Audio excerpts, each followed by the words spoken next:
All right, it's an interesting time in the Canadian economy. The CPI was announced. We're getting potentially a rate cut tomorrow, at the very least, a rate announcement for both Canada and the US. And I've also pulled up some very interesting multifamily data that I'm going to go over in this video. So let's start with CPI. CPI at 1.9% is, of course, well within the Bank of Canada's target range. However, the Bank of Canada uses the core measures, so CPI, core, trim, and median. The year-over-year changes for common was 2.5, median 3.1, and trim 3. So even though those are higher, the Bank of Canada might be looking at the slowdown in the growth as potentially a reason to cut rates tomorrow. I am of the opinion that I don't think they should, and I don't think they will tomorrow because we have two more dates in October and then December. And of course, we are at the very beginning of the mortgage renewal wave, which is really going to be hitting the market next year. And I think the Bank of Canada is going to want to make sure that they have some ammo kept aside for the rate cuts during that potentially very slow market.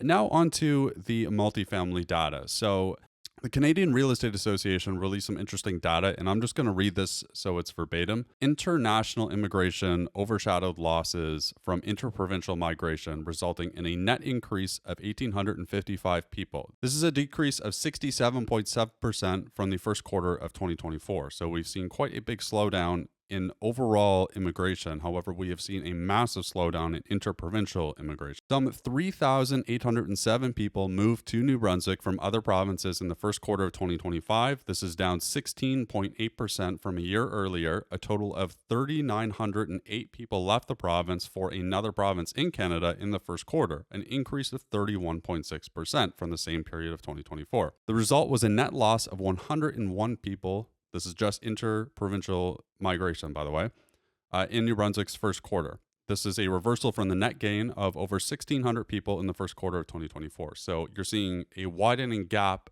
in the amount of people leaving the province and the amount of people coming to the province from other provinces. International immigration added 1,956 people to New Brunswick in the first quarter of 2025. This is a decrease of 52.7% from the first quarter of 2024, so the same period last year. So we're seeing a pretty massive slowdown in that front as well, even though those gains are overshadowing the losses on the interprovincial front. Now, this is obviously quite significant because this represents the demand for both rentals and purchases of real estate in New Brunswick. So what I've done is I took the multifamily sale to new listing ratio data. So I had to compile this myself using our MLS system. I took all of the sales and then I divided it by the number of new listings for each year.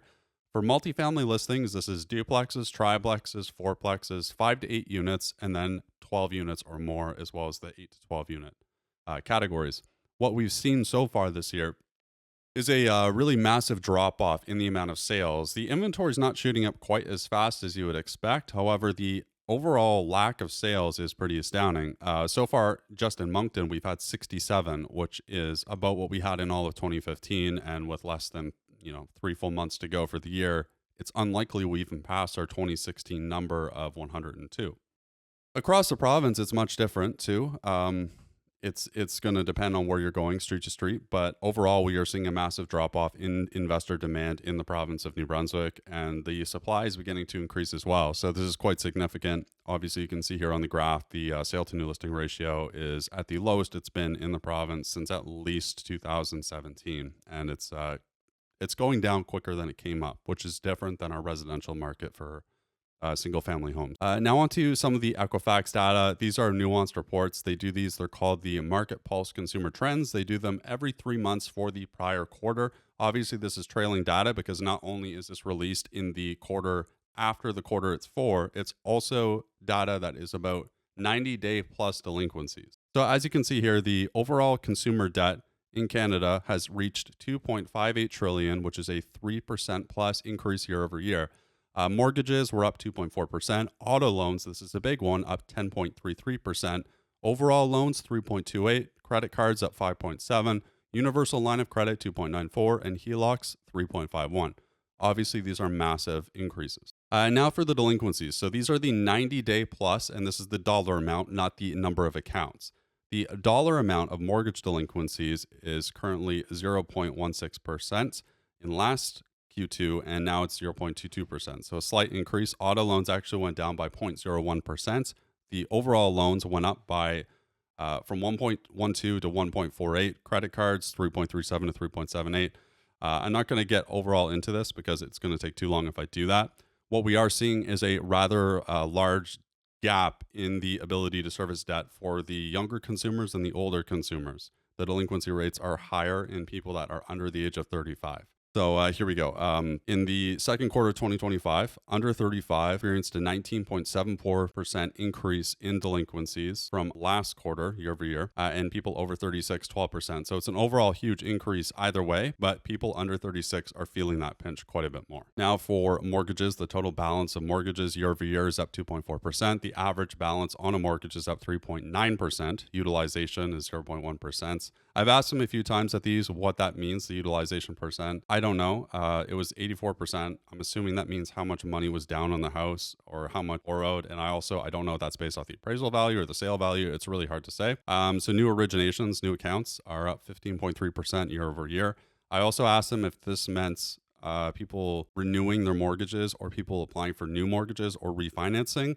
I didn't really get a clear answer on that. I'm assuming it's a little bit of everything. New origination, so the average credit limit, 352. This is a 9.5% increase year over year. So again, this is how much total mortgage debt. The dollar amount delinquency was up 37.2% year over year, which is still low at 0.22%, but that is a pretty massive increase. Quarter over quarter was 5.8%. The number of delinquent mortgages is 0.19%, which is an 18.3% increase year over year. So we are seeing a slight increase in this. This is not quite our 2008 moment, but it's certainly something to keep an eye on. When we look at the credit cards too, and credit cards and auto loans, even though they're not related to real estate, they are important things to monitor, because if you are in the market for renting out property or building investment properties or PBRs in Canada, these things matter, because the more money people are spending on auto loans and credit cards, the less money they have to spend on rent. So the total balance on credit cards is up 5.7% year over year. Utilization is actually down, but the average credit limit is up 29.3%. So the utilization is only down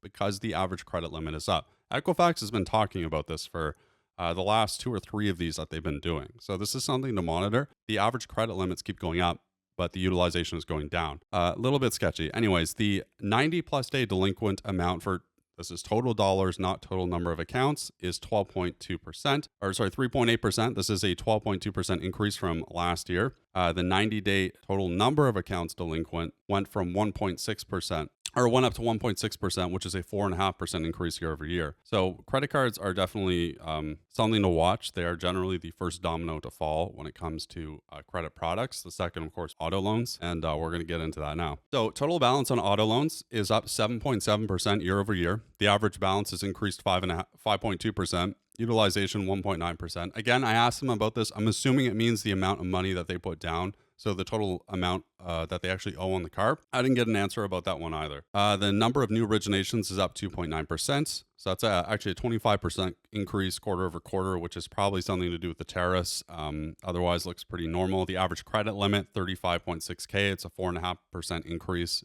year over year. And then the delinquency rate for dollar amount is 8.6% increase from last year, all the way up to 1.1.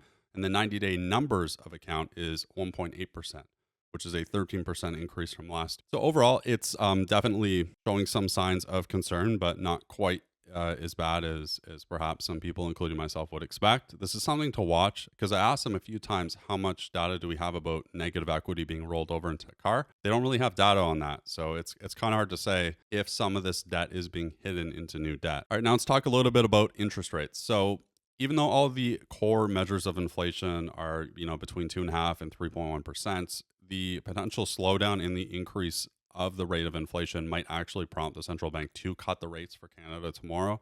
I would be surprised if they did. I know the odds say they are, but I think Tiff has maybe been a little bit more careful, learning from the mistakes of the past of cutting too soon. And I like to think that he is being mindful about the mortgage renewal wave that is about to hit us next year. I certainly would be surprised if they do cut tomorrow. I know everyone's saying they will. I think maybe October and December, but I feel like September just might be too soon. I feel like we need another bad jobs report or another month of slowdown in the rate of core measures. Now, speaking of the jobs data, it's of course quite bad. This is obviously not a surprise. Here in New Brunswick, the unemployment rate is all the way up to 7.8%. Very concerning. I think we're going to see a lot more centralization in New Brunswick, people moving away from areas like Moncton towards areas like Fredericton and St. John, closer to where the private sector and the public sector jobs are going to be. Nobody really knows which way the job market's going to go for either of those sectors. But if the public sector is forcing people back to the office, Fredericton is where the government jobs are. And CFB Gagetown, of course, in Fredericton is where the bulk of the military jobs are. So with all that being said, construction is way up. There's been an over 40% increase in construction for 2024 from the prior year in Moncton. And overall, across all of New Brunswick, it's definitely going up quite a bit. It's hard to say where the vacancy rates are going to go. It's very hard to get any good rental data, but I would imagine as the demand decreases and the supply increases, the vacancy rates will increase and probably the rents might lower. It's really hard to say because we don't have that type of data, but definitely something to watch for. And overall, just be careful in the things you buy. Make sure that they make sense based off the data. And try not to buy something if you can't commit to being there for at least, 5 to 7 years. Because if we do head into a buyer's market, you don't want to buy at peak prices and then have to sell into a slower market. This won't matter if you're only selling in 5 to 7 years or if you're buying in the same market you're selling in, but this is definitely something to be aware of. I think there's definitely a fair bit of risk in different areas in New Brunswick, specifically in Moncton. And definitely make sure that you work with a qualified professional that can guide you towards where those better values are. Of course, this is real estate advice, but it might not be applicable to your situation. So contact a local qualified professional prior to making any decisions related to real estate or finance. And of course, all of the opinions in this video are my own. They do not reflect other members of the Canadian Real Estate Association, the New Brunswick Real Estate Board, or any other members of my office, Royal LePage Atlantic. I am a licensed realtor in the province of New Brunswick. If you have any questions about properties in New Brunswick, please send me a message. I'll be happy to answer them. And please like and subscribe if you want to follow along. Thank you very much.